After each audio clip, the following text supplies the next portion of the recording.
여기 한 여성은 SNS의 영상 속에서 프랑스 파리 올림픽에 오지 말라고 경고하고 있는데요. Anyone that's coming to Paris Olympics 2024, don't come. Cancel everything. Cancel your flight, cancel your Airbnb, cancel your tickets. It's going to be a shit show and you don't want to come. As a Parisian, I'm getting the 이 여성의 프랑스 올림픽 보이콧 영상이 무려 100만 회 이상의 조회수를 기록하자 프랑스 정부와 파리시가 난리가 났다고 합니다. 도대체 무슨 일이 일어나고 있는 것일까요? 지금 바로 사연 시작합니다. 안녕하세요. 저는 프랑스 파리시청에서 근무하고 있는 폴린이라고 합니다. 저는 파리시청 홍보팀에서 근무하고 있어요. 여러분들도 아시겠지만 이제 코앞으로 다가온 파리 올림픽 때문에 프랑스 분위기는 그야말로 폭풍전야입니다. 올림픽 성화가 프랑스에 도착하고 나서는 그 분위기가 점점 더 고조되고 있어요. 어떤 사람들은 프랑스 파리에서 올림픽을 개최하는 것은 역사적인 순간이라며 무척 기뻐합니다. 그러나 100년 만에 수도 파리에서 개최되는 올림픽이지만 프랑스 시민 모두가 반기는 것은 아니랍니다. 파리 올림픽 기간 내내 극심해질 도로의 차량 정체와 통행 제한 때문에 시민들이 큰 불편을 겪을 게 뻔하니까요. 지금도 이미 파리 올림픽 개막 때문에 곳곳의 도로들은 통제되어 있고 생강 주변은 이미 봉쇄된 곳이 많답니다.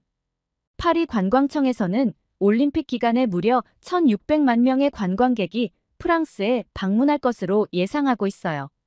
그래서 파리에 있는 대부분의 회사들은 이 기간 동안 재택근무를 권고하고 있고 대중교통이나 자동차 이용도 피하라고 해요. 이러니 파리 시민들이 어떻게 회사를 다닐 수 있겠어요? 그래서 어떤 사람들은 올림픽 기간 동안 파리를 떠나 지방으로 피신한다고 말할 정도랍니다. 솔직히 말해서 저는 올림픽이 파리에서 열린다고 했을 때 처음엔 정말 기뻤어요. 왜냐하면 프랑스에서 올림픽이 열리는 건 무려 100년 만이거든요. 그런데 지금은 저도 마음 같아선 올림픽 기간 동안 어디 다른 곳으로 여행이나 다녀오고 싶은 마음이 굴뚝 같아요. 왜냐하면 파리 올림픽 개막이 가까워지면 가까워질수록 점점 걱정이 커지고 그 기간 동안 벌어진 사건 사고들을 처리할 생각을 하면 벌써부터 한숨이 나오거든요. 그리고 더 큰 문제는 그 사건 사고들이 이미 예견되어 있다는 거예요.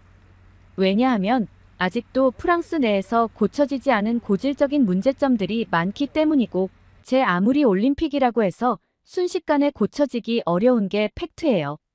그리고 제 입으로 말하긴 좀 그렇지만 제가 공무원이 된 역사상 가장 바쁜 나날을 보내고 있는데요. 공무원으로서 할 말은 아니지만 프랑스 공무원들은 일을 열심히 하는 편이 아니에요.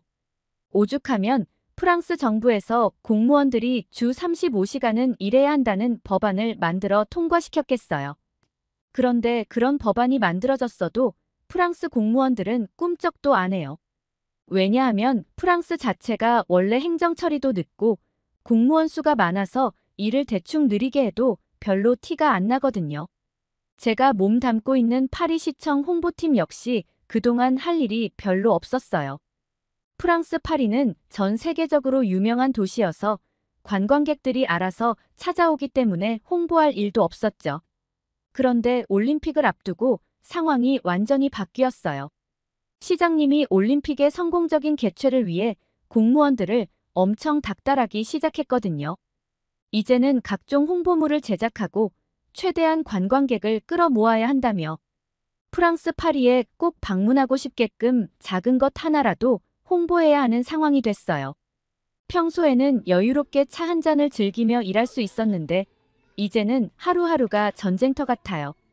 매일같이 새로운 홍보 캠페인을 기획하고 소셜미디어를 통해 파리의 매력을 알리는 콘텐츠를 제작하느라 눈코 뜰 새 없이 바빠졌어요.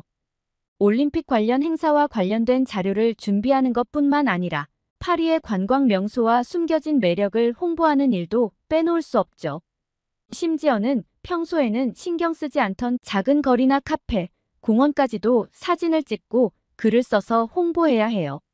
뿐만 아니라 파리의 이미지를 더 좋게 보이도록 여러 가지 사실을 포장해서 전달해야 하는데 이는 정말 쉽지 않은 일이에요. 예를 들어 생강의 수질 문제도 해결되지 않은 상황에서 마치 깨끗해진 것처럼 보이게 하려니 정말 답답해요. 이번 파리 올림픽 개회식이 올림픽 사상 최초로 스타디움이 아닌 생강에서 열리고 철인 3종 경기의 수영 종목과 오픈워터 스위밍도 생강에서 치러질 계획이잖아요. 그런데 프랑스 정부는 이번 올림픽에서 세계 최초라는 타이틀에만 집착하는 것 같아요. 마치 더러웠던 생강도 기적처럼 깨끗하게 정화시킨 프랑스를 과시하려고 하는 것 이외에는 그 더러운 생강에서 수영대회를 치르는 선수들의 건강은 눈꼽만큼도 생각을 안 하는 것 같거든요.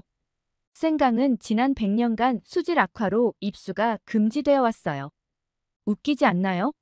프랑스 정부는 100년 동안 계속 더러웠던 생강을 이번 올림픽을 계기로 수질을 개선하겠다며 7년 동안 14억 유로를 들여 수질 정화 작업을 하고 있는데 100년 동안 더러웠던 생강이 하루아침에 개선될 리 만무하고 이건 마치 평소 공부를 하나도 하지 않던 학생이 갑자기 시험 기간에 바짝 벼락치기 공부해서 전교 1등을 하겠다는 도둑놈 심보 같아요. 그렇다고 프랑스 정부가 노력을 안 한 건 아니에요. 파리가 워낙 오래된 도시이기도 하다 보니 하수처리 시설도 새 것으로 바꾸고 빗물도 넘치지 않도록 저장시설도 설치했어요. 게다가 생강 오염의 원인이 가정과 사업주들의 폐수 배출로 인한 이유도 있었기에 그 부분도 단속하고 있어요. 그렇게 2조 원이 넘는 세금을 생강 수질 개선을 위해 여러 사업을 추진해왔지만 100년 동안 더러웠던 생강을 빠른 시간 내에 입수 가능한 수준으로 수질을 정화하는 것은 쉬운 일이 아니잖아요. 그런데도 시장님은 어떻게 해서든 생강의 수질이 개선되었다는 것을 증명하라는 명령을 내리고 있어요. 이런 상황에서 우리는 거짓 자료를 만들어내야 한다는 것에 현타가 오더라고요. 심지어 파리 시장과 대통령마저도 수질 개선 정도를 검증하기 위해 생강에서 수영을 하겠다고 약속까지 했었잖아요. 그렇게 자기만 대뜸 질러놓으면 그 뒷일을 감당하는 건 바로 공무원들 몫이에요. 결국 그 약속을 지키지도 않았고요. 프랑스 정부와 파리 시장의 무리수를 뒤치다꺼리하다 보니 시청 내에서도 불만의 목소리가 끊이지 않고 있습니다. 저 역시도 파리 올림픽에 회의적입니다. 그런데 제가 만약 한국에 다녀와 본 적이 없었다면 이렇게 부정적이진 않았을 것 같아요. 제가 2년 전에 파리 시청의 동료 공무원들과 함께 한국으로 국외 연수를 갔다가 깨끗한 한강을 보고 나서 적어도 생강에서 수영 종목을 치르려면 한강 정도의 수질은 되어야 할 것 같다는 생각을 했었어요. 그런데 한국의 한강도 무려 40년이 넘는 시간 동안 한강의 수질을 개선하기 위해 노력했다는 사실을 알게 되었죠. 사실 한국에 가게 된 계기는 예전에 파리 시청으로 파견 왔었던 한국의 공무원 친구 덕분이에요. 그 친구는 한국의 환경 관리와 관련된 일을 하는 공무원으로 파리 올림픽을 앞두고 생강 수질 개선을 위한 국가적 교류 차원에서 파리 시청에 왔었는데요. 우리는 함께 일하면서 친해졌고 서로의 나라와 문화에 대해 많은 이야기를 나누게 되었죠. 그 친구가 한국으로 돌아간 후에도 우리는 꾸준히 연락을 주고받았어요. 2년 전 저와 동료들은 파리의 환경 정책과 관련된 국외 연수 프로그램에서 생강 수질 개선을 위한 한국의 한강 벤치마킹 제안서를 냈는데 그 제안서가 최종 1등으로 뽑혔고 저와 동료들은 한국에 가게 되었어요. 그때 한국인 공무원 친구의 도움을 많이 받았죠. 그 친구 덕분에 한국의 공공기관 방문도 수월하게 할 수 있었고 게다가 직접 서울 시내 곳곳을 안내해주기도 했거든요. 서울에 도착했을 때 동료들과 함께 한강을 따라 산책을 했는데 한강의 물이 그렇게 맑을 줄은 정말 몰랐어요. 강 주변에는 가족 단위의 사람들이 자전거를 타고 피크닉을 즐기고 심지어 강에서 수상 스포츠를 즐기는 사람들도 있었죠. 그때 그 한국인 공무원 친구가 한강이 이렇게 깨끗해지기까지 얼마나 많은 노력이 들어갔는지 이야기해줬어요. 1970년대부터 시작된 한강 정화 작업은 수십 년에 걸쳐 진행되었고 정부와 시민들이 함께 노력한 결과라고 하더군요. 한국 정부는 1980년대에 한강 종합개발 계획을 세우고 대규모 예산을 투입해 하수 처리 시설을 현대화하고 강 주변의 불법 건축물들을 철거했대요.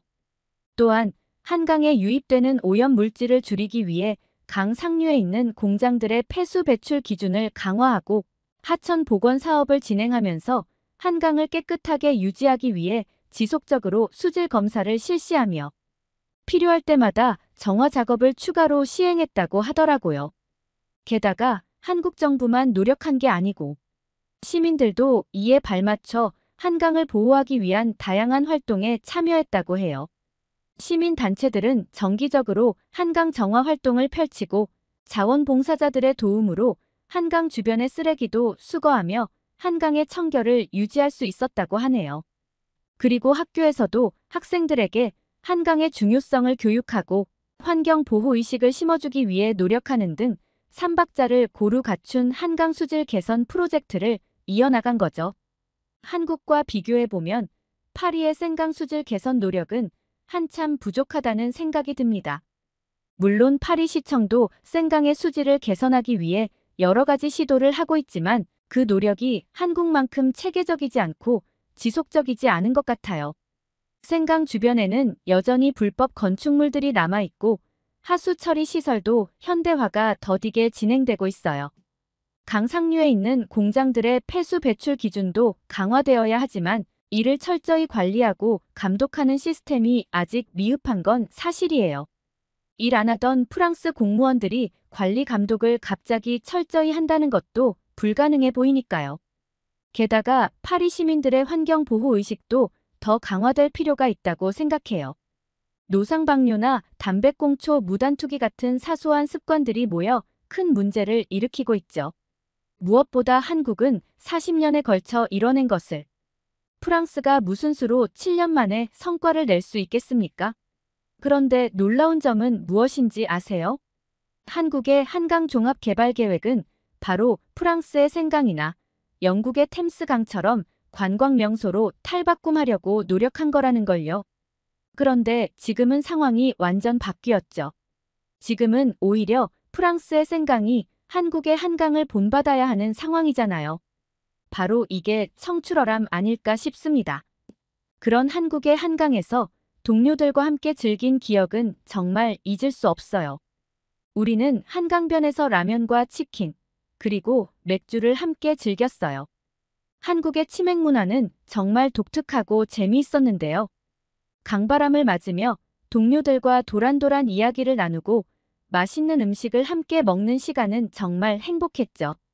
해가 지고 나서 본 한강의 야경은 또 하나의 감동이더라고요. 강 위로 반짝이는 불빛들이 만들어내는 풍경은 정말 아름다웠습니다.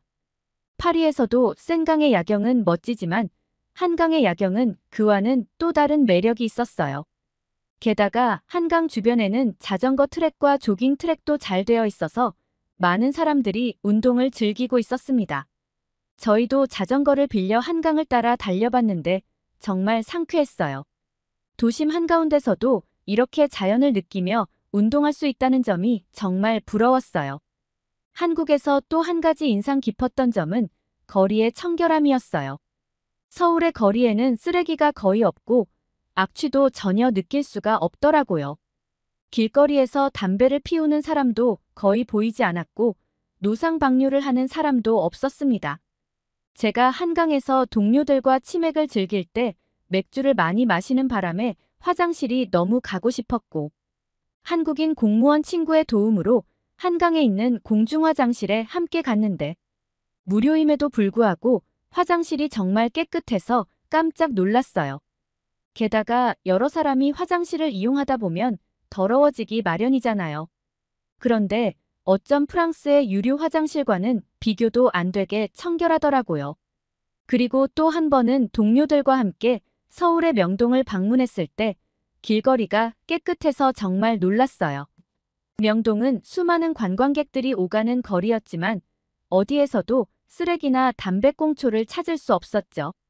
거리를 청소하는 사람들도 자주 볼 수 있었고 사람들이 질서를 잘 지키는 모습이 인상 깊었어요. 심지어 길거리 음식점들도 자신의 가게 주변을 항상 깨끗하게 유지하고 있더라고요. 이런 점들은 한국의 높은 시민의식을 보여주는 사례라고 생각해요. 반면에 파리에서는 거리의 상황이 많이 달라요. 파리는 정말 멋진 도시지만 쓰레기와 하수구 냄새가 진동할 때가 많아요. 특히 관광객이 많이 오는 지역에서는 더 심하죠. 올림픽 때 이렇게 많은 사람들이 오는데 이런 냄새 문제를 어떻게 해결할 수 있을지 정말 걱정돼요. 제가 자주 다니는 생강 주변만 해도 쓰레기와 담배꽁초가 많이 버려져 있거든요. 한 번은 생강을 따라 산책을 하다가 발을 헛디뎌 하수구 물이 튀었는데 그 냄새가 얼마나 고약하던지 그날 내내 기분이 좋지 않았던 기억이 나요.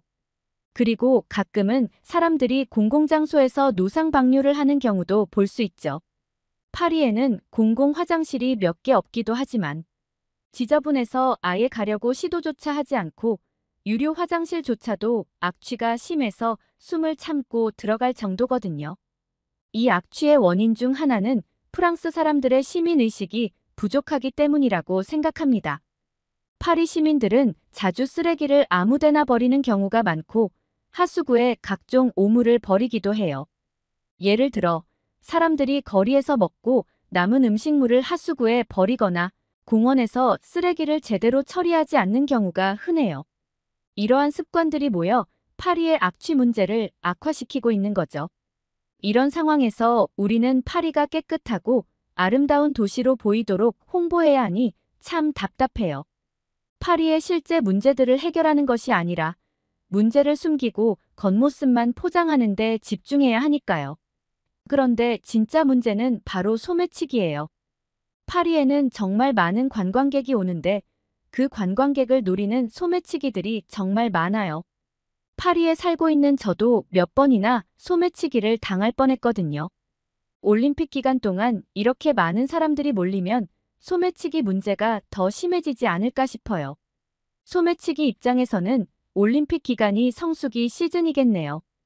프랑스에서 유독 소매치기가 기승을 부리는 이유 중 하나는 시민들이 공공질서에 대한 인식이 부족하기 때문이라고 생각해요. 많은 사람들이 자신의 이익을 우선시하고 공공장소에서 타인을 배려하는 마음이 부족한 거죠. 저도 한 번은 파리 지하철에서 휴대폰을 소매치기 당할 뻔한 적이 있었어요. 사람들이 붐비는 상황에서 누군가가 제 가방을 열려고 했고 다행히 눈치채서 막았지만 그 순간 느낀 공포는 아직도 생생해요. 그런데 한국인 공무원 동료가 말하길 한국에서는 소매치기나 도난 사건은 잘 일어나지 않는다고 하더라고요. 그런 범죄는 예전 쌍팔년도 때나 있었던 일이라나 어쩐다나 요즘엔 식당이나 카페 같은 곳에서 한국 사람들은 자리를 맡을 때 핸드폰을 테이블에 두고 커피를 주문하러 간다고 하더라고요. 그 이야기를 듣고 진짜 놀랐어요. 프랑스에서 그렇게 했다면 그 핸드폰 주인은 영영 다시는 그 핸드폰을 찾을 수 없었을 텐데 말이죠. 저와 프랑스 동료들이 못 믿겠다고 한국인 공무원 친구의 말을 의심했더니 카페에서 시험을 해주겠다며 자신의 핸드폰을 덩그러니 테이블에 두고 다 같이 커피와 빵을 주문하러 갔다 왔는데 솔직히 저는 한국인 공무원 친구의 핸드폰이 사라졌을 거라고 생각했어요. 그런데 빵과 커피를 주문하고 다시 돌아간 테이블엔 한국 친구의 핸드폰이 그대로 있더라고요. 그 모습을 보고 어쩜 이럴 수 있냐며 우리 모두 진짜 흥분했어요.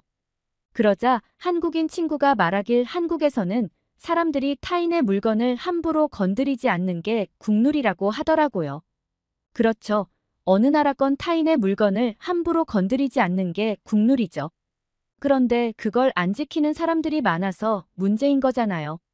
그런데 어쩜 한국 사람들은 이럴 수 있나 싶었죠.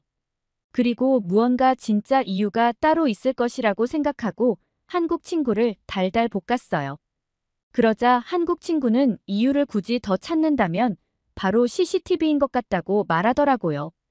한국은 워낙 CCTV가 잘 되어 있어서 소매치기 같은 범죄를 저지르기가 힘들다고 하더군요. 대부분의 공공장소에 CCTV가 설치되어 있어서 어디에서나 감시받는다는 생각을 하게 된다고 해요.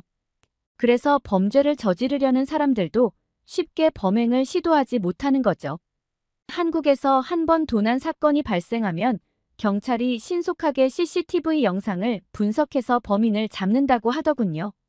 이런 철저한 감시 시스템 덕분에 소매치기나 도난 사건이 잘 일어나지 않는다고 했어요. 반면 파리에서는 CCTV가 충분히 설치되어 있지 않아요. 공공장소나 관광지에 일부 설치되어 있긴 하지만 한국만큼 철저하게 관리되지 않죠.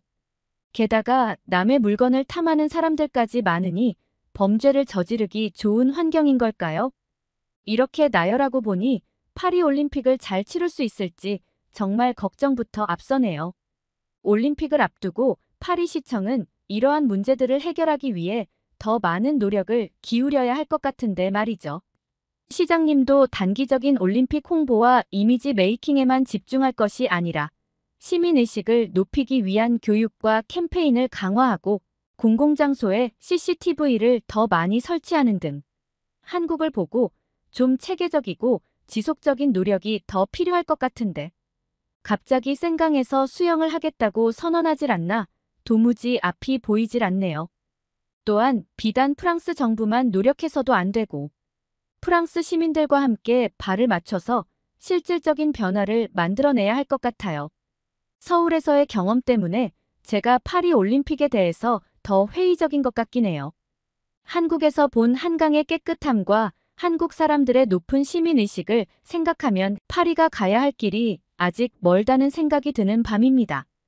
여러분 과연 파리 올림픽이 성공적으로 개최되고 잘 마무리될 수 있을까요? 여러분은 어떻게 생각하시나요? 파리가 정말 올림픽을 잘 치를 수 있을지 함께 지켜봐 주세요. 여기까지 제 이야기를 들어주셔서 감사합니다. 오늘의 사연 어떠셨나요? 파리시청 공무원이 올림픽 준비에 대한 걱정이 이만저만이 아니네요. 생강의 수질 문제부터 소매치기까지 해결해야 할 과제가 많지만 파리도 한국처럼 깨끗하고 안전한 도시로 거듭나길 바랍니다. 부디 파리 올림픽이 성공적으로 개최되고 잘 마무리되기를 바라면서 오늘 사연을 마치도록 하겠습니다. 여러분의 구독과 좋아요는 영상 제작에 큰 힘이 됩니다. 끝까지 시청해 주셔서 감사합니다. 더욱더 감명 깊은 사연으로 찾아뵐게요.